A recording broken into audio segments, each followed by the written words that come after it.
डूब प्रभावितों के अधिकारों को लेकर समाज सेवी मेघा पाटकर अनिश्चितकालीन उपवास पर।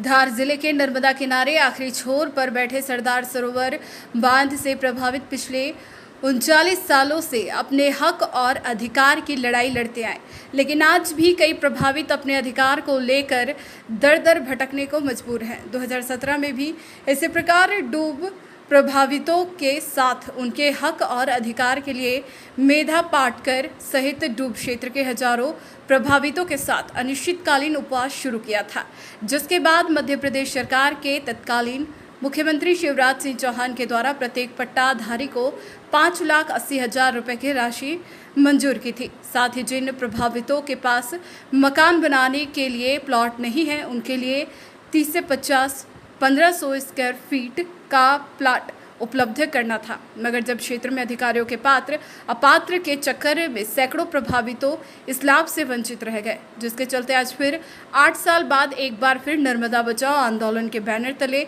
समाज सेवी मेघा पाटकर के साथ सैकड़ों प्रभावितों ने अपने अधिकार के लिए चिखलदा के खेड़ा में मेघा पाटकर ने अनिश्चितकालीन अनशन शुरू कर दिया है। साथ ही कई प्रभावित मेघा पाटकर के समर्थन में कर्मिक अनशन भी कर रहे हैं। अब देखना यह होगा कि आखिर नर्मदा घाटी विकास प्राधिकरण इन बचे हुए प्रभावितों के साथ कब न्याय करता है। से महेश सिसोदिया की रिपोर्ट। चिखलदा गांव के जहां आशिया के पहले किसान का जन्म हुआ, उसी के खेड़ा मोहल्ले में बैठे हैं। खेड़ा में भी दसों परिवार हैं जिनका पुनर्वास नहीं हुआ है। सरदार सरोवर के विस्थापितों में से हजारों का पुनर्वास हुआ 39 साल संघर्ष करते हुए, कानूनी और मैदानी।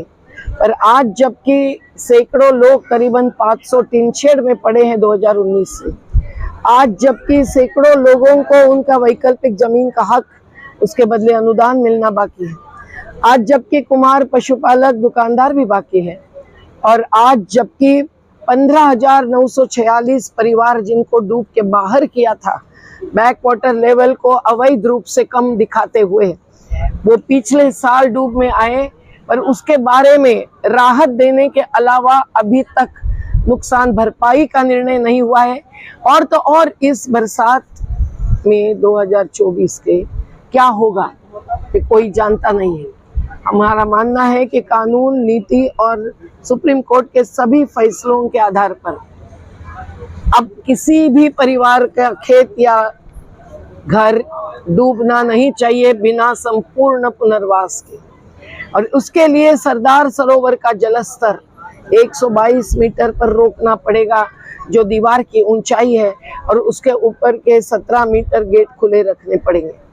ये कानूनी कर्तव्य है सरकार का। 2019 का चीफ जस्टिस रमन्ना के आदेश से भी चारों मुख्यमंत्रियों को ये तय करना था। उन्होंने झूठा दावा किया सबका पुनर्वास पूरा हो गया है। हमको ये मंजूर नहीं है।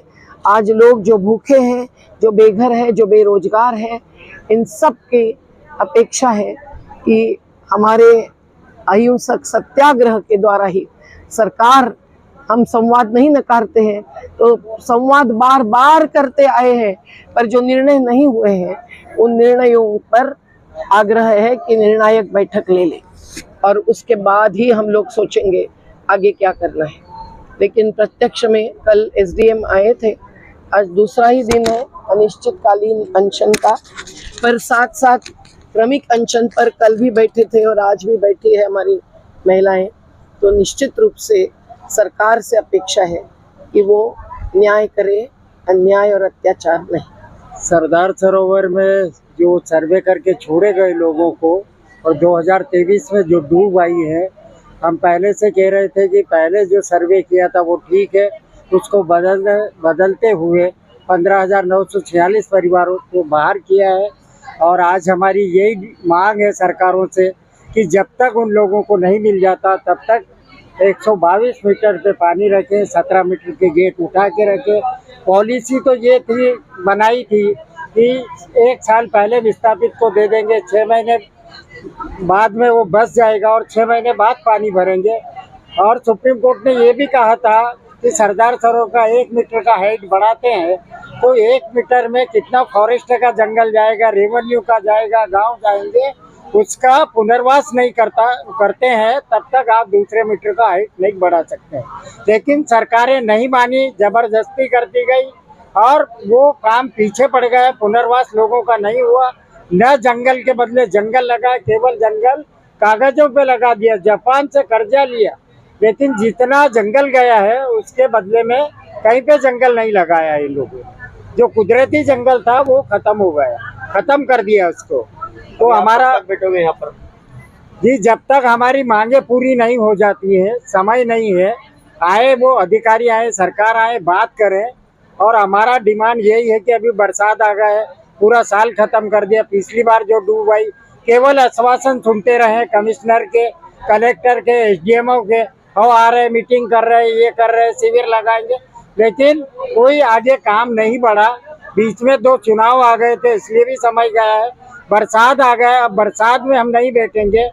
निमाड़ी में कहावत है, पानी आने के पहले पाल बांधनी पड़ेगी, तभी हम कुछ कर सकते हैं। तो इसके लिए हम पानी से पहले, मांगे आपकी मांगे क्या है? हमारी मांगे हैं सबका पुनर्वास हो जाए। जो 580 बचा है, घर प्लाट बचा है, 15 लाख से वंचित है, 60 लाख से वंचित है, उन सब लोगों को मिलना चाहिए।